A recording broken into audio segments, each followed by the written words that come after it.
Hello viewers, welcome back to my channel and আশা করি সকলে ভালো আছেন। So like as usual আমরা আজকেও স্ট্রাকচারস ক্লাস করব। তো আজকের স্ট্রাকচারস গুলো অ্যাকচুয়ালি খুব ইন্টারেস্টিং হতে চলেছে। So please watch the video to the end. So আমাদের প্রথম যে স্ট্রাকচারটা সেটা হচ্ছে having plus verb third form plus other word. So actually আমরা যখন বাংলায় বলে থাকি যে কাজটা সম্পূর্ণ করে আমি বাজার যাব, ইংরেজি শিখে আমি দুবাই যাব, ভাত খেয়ে তারা খেলা করবে, লিখে আমি স্যারকে জমা দেব। সো এই টাইপের সেন্টেন্স আমরা যখন বাংলায় বলে থাকি তখন আমাদেরকে এই স্ট্রাকচারটা ফলো করতে হবে। এই স্ট্রাকচারটা সো আমরা প্রথমে নিয়েছি কি কাজটা সম্পূর্ণ করে আমি বাজার যাব। তো এর জন্য আমরা যে ইংলিশটি ব্যবহার করব সেটা হচ্ছে কাজটা সম্পূর্ণ করে আমি বাজার যাব। Having done the work I will go to market. Having done the work, I'll go to market. Like we can say this.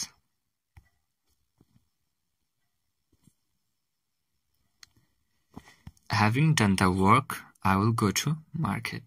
Having done the work, I will go to market. So আমরা দ্বিতীয় যে সেন্টেন্সটা নিয়েছি সেটা হচ্ছে ইংরেজি শিখে আমি দুবাই যাব। তো এর জন্য উই ক্যান রাইট ইংরেজি শিখে আমি দুবাই যাব, then having learned English I will go to Dubai. Having learned English I will go to Dubai. So এখানে যেহেতু হ্যাভিং লার্নড আমাদের স্ট্রাকচার অনুযায়ী হয়েছে হ্যাভিং প্লাস ভার্বের third form then other word, then এখানে আমাদের হয়েছে হ্যাভিং প্লাস ভার্বের third form and other word হচ্ছে English, then I will go to Dubai, আমি দুবাই যাব, লাইক দ্যাট। ভাত খেয়ে তারা খেলা করবে, এর জন্য আমরা লিখতে পারি having eaten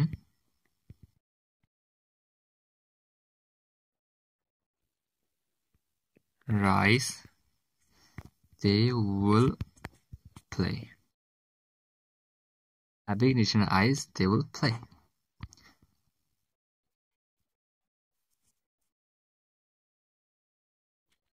Having eaten rice they will play. Having eaten rice they will play. লিখে আমি স্যারকে জমা দেবো, এর জন্য আমরা লিখতে পারি having written I will submit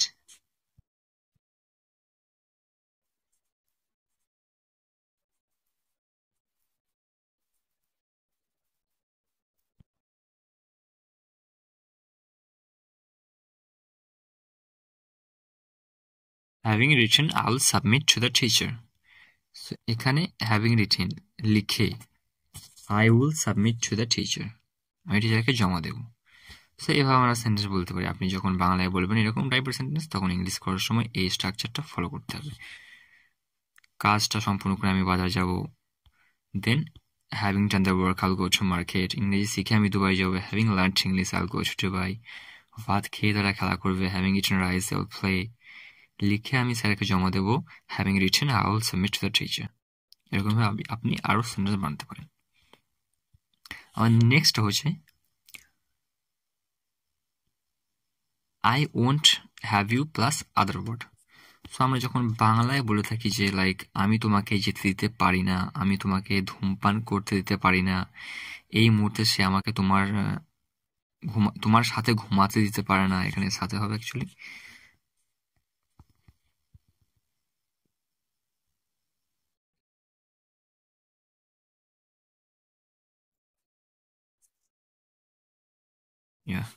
তোমার সাথে ঘুমাতে দিতে পারে না, আমরা তোমাকে ড্রিঙ্ক করতে দিতে পারি না। তো এই টাইপের সেন্টেন্স আমরা যখন বাংলায় বলে থাকি তখন আমাদেরকে এই স্ট্রাকচারটা ফলো করে ইংলিশ করতে হবে। আমি তোমাকে যেতে দিতে পারি না, তো এর জন্য আমরা নেব, যেহেতু স্ট্রাকচার অনুযায়ী I won't have you going, বাস I won't have you going, I won't have you going. তো এখানে যেহেতু I won't have you other word বসেছে, আদার ওয়ার্ডের আগে আমরা এখানে লিখবো actually V4 plus other word. Okay, আমি তোমাকে ধূমপান করতে দিতে পারি না, তো এর জন্য আমরা লিখতে পারি I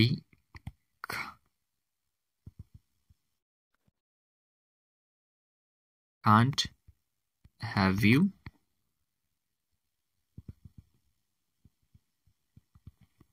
won't have you smoking, I won't have you smoking.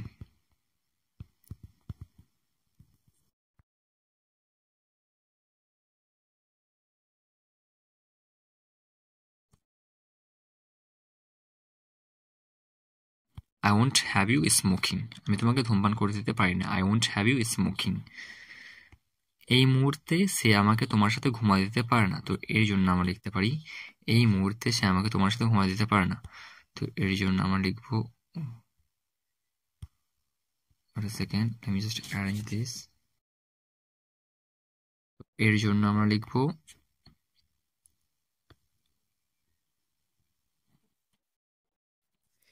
she won't have me sleeping with you at this moment.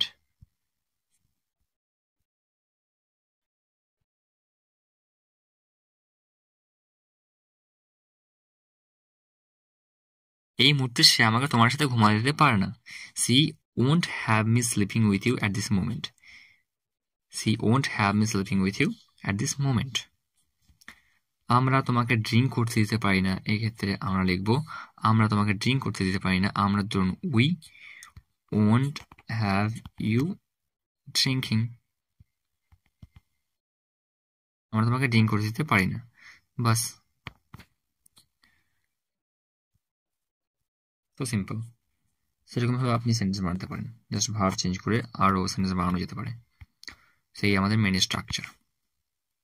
And third হচ্ছে subject plus hardly plus verb first form plus other word. এটা আমরা ব্যবহার করব যখন আমরা বাংলায় বলে থাকবো যে অ্যাকচুয়ালি তুমি খুবই কম খেলা করো, আমি খুবই কম বাজার যাই, তারা খুবই কম এখানে আসে, আমি খুব কম চা খাই, অ্যাকচুয়ালি খুব কম কোনো কিছু কাজ করেন, তো এই ক্ষেত্রে আমাদের এই স্ট্রাকচারটা ফলো হবে, subject plus hardly plus verb first form plus other word.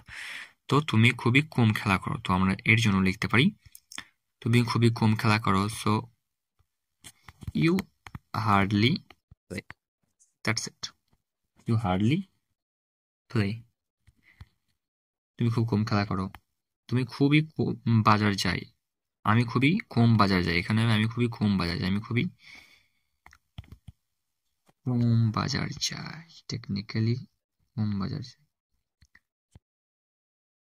I hardly go to market, bus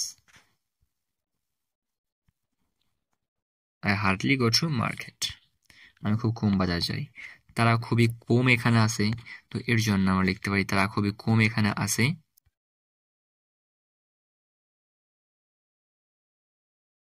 they hardly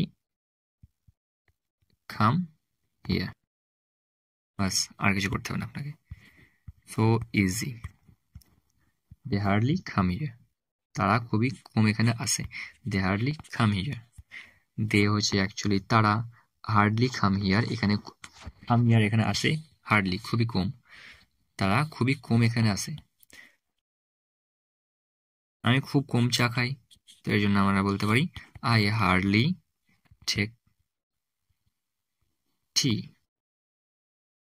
I hardly take tea, so চা খাওয়ার ধরুন আপনি take tea বলতে পারেন, so I hardly take tea. I hardly take tea. ওকে, সেরকম ভাবে আপনি আরো সেন্টেন্স বানাতে পারেন, জাস্ট স্ট্রাকচার ঠিক থাকতে হবে অ্যান্ড যে মিনিংটা বোঝাচ্ছে স্ট্রাকচার যেটাই সেই মিনিংটা আপনাকে করতে হবে বাংলায়। So subject plus hardly plus verb first form plus other word. So আমাদের লাস্ট হচ্ছে subject plus intend to plus verb first form plus other word. আমরা যখন বাংলায় বলে থাকি যে আমার ঘুরতে যাওয়ার ইচ্ছা আছে, তার কাজ করার ইচ্ছা আছে, আমার বোনের নার্স হওয়ার ইচ্ছা আছে, সো অ্যাকচুয়ালি ইচ্ছা আছে ক্ষেত্রে আমরা এটা ব্যবহার করবো, ঠিক আছে। সো আমার ঘুরতে যাওয়ার ইচ্ছা আছে, এই ইংলিশটা আমরা বানাতে পারি, যেহেতু স্ট্রাকচার আছে সাবজেক্ট, তো সাবজেক্ট এখানে আমার, তো আই। ইনটেন্ড, স্ট্রাকচার আছে ইনটেন্ড, তো ইনটেন্ড টু, ঘুরতে যাওয়ার ইচ্ছা আছে, ঘুরতে যাওয়ার ইংরেজি কি? I intend to go for a walk. Go for a walk means ঘুরতে যাওয়া। So I intend to go for a walk. I intend to go for a walk. I intend to go for a walk. আমার ঘুরতে যাওয়ার ইচ্ছা আছে। সেরকমই তার কাজ করার ইচ্ছা আছে, তো এই জন্য আমরা ব্যবহার করতে পারি তার কাজ করার ইচ্ছা আছে, তো হি অথবা সি ব্যবহার করতে পারি আমরা। ওকে, সো আমরা এখানে হি নেবো, এখানে আমরা মেল নেবো। সো হি intend to, আর অবশ্যই এখানে এস অ্যাড করতে হবে, ইন্টেন্ডস করতে হবে, কারণ এখানে যেহেতু হিটা হচ্ছে থার্ড পারসন সিঙ্গুলার নাম্বার, সেই কারণে এখানে একটা রুল অ্যাকচুয়ালি আপনাকে এস অ্যাড করতে হবে। তো হি ইন্টেন্ডস টু ওয়ার্ক, তার কাজ করার ইচ্ছা আছে, বাস এটুকুই। অ্যান্ড এস কেন হলো, হি ইন্টেন্ডস কেন হলো, ইন্টেন্ড কেন হলো না, এটা অ্যাকচুয়ালি অলরেডি আমি ক্লাসে করিয়েছি, তো আমার স্ট্রাকচার ক্লাস প্রথম থেকে দেখতে দেখতে আসলে এগুলো বুঝতে পারবেন actually. He intends to work, তার কাজ করার ইচ্ছা আছে। আমার বোনের নার্স হওয়ার ইচ্ছা আছে, সো এই জন্য আমরা লিখতে পারি মাই সিস্টার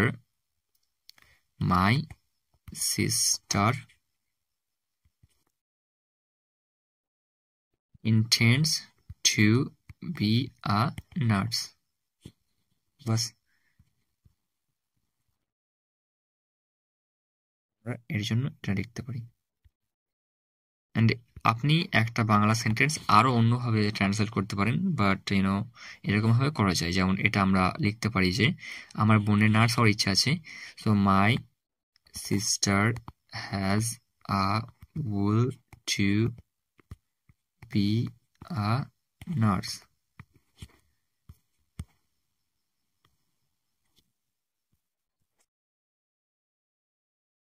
এই দুটোই হবে, ঠিক আছে। বাট যেহেতু আমরা স্ট্রাকচার করছি ইন্টেন্স দিয়ে, সেই কারণে আমরা ইন্টেন্সটা নিয়েছি এখানে, বাট দুটোই সঠিক। My sister intends to be a nurse, আর my sister has a will to be a nurse.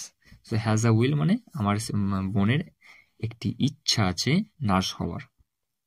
So that's so simple actually, আপনি আরো অন্যভাবে ট্রান্সলেট করতে পারেন একটা বাংলা। সো এই ছিল আজকে আমাদের ক্লাস, অ্যান্ড আশা করি আপনাদের খুবই ভালো লেগেছে ক্লাসটা। And please like the video and please subscribe my channel to get more videos like this, and try to leave a comment about my video. Actually, I just would like to know how my video is. That's why I'm telling you.